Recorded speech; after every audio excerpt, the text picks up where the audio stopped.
بعد كده لقى بيتعرض للمخاطر فبدأ يحط عليه بناء علوي، مسطبه اه شكل الحواف بتاعتها اكنها طالعه لفوق، مسطبه زي مسطبه زي اللي ما بيقعدوا القرى بيقعدوا عليها، مسطبه. زي تمام. المسطبه دي كانت الجزء العلوي للمقبره، في الجزء بقى السفلي للدفن. فالجزء العلوي عمل حاجه اسمها ابواب وهميه، يعني تلاقي المسطبه دي متقسمه كده ابواب، دي بيسموها ابواب الروح. الله. ابواب الروح. وفي بير من فوق نازل ينزل بحبل في بير الدفن، يبقى الدفن بيتم على حرف ال، يحفر في الصخر، بيتم المقبره على جزئين، حفر في الصخر على حرف ال، والجزء العلوي مبني، يبقى الجزء اللي تحت منحوت والجزء العلوي ايه؟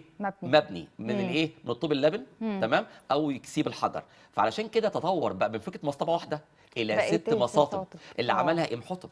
وبعد كده بقت هرم كامل. ففكره الهرم ده هويتنا هويتنا وتاريخنا ومحدش يقدر ينزع هذه الهويه نهائي لانه